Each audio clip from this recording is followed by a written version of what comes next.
আসসালামু আলাইকুম রহমতুল্লাহি আবরকাত। প্রিয় ভাই বোনেরা, আমরা অনেকেই সময়কে অপচয় নষ্ট করি। অথচ সময় এমন এক অদৃশ্য সম্পদ যাকে দেখা যায় না, কিন্তু এর মূল্য পুরো জীবন দিয়েও শোধ করা যায় না।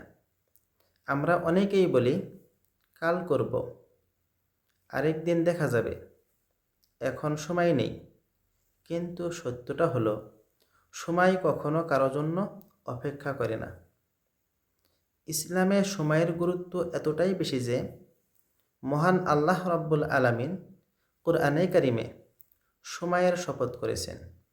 সূরা আসরে বলেছেন, ওয়াল আসরে, জামানার কসম, সময়ের কসম। প্রিয় ভাই বোনেরা, তাই সময়কে অপচয় নষ্ট না করে সৎ কাজে ব্যয় করুন।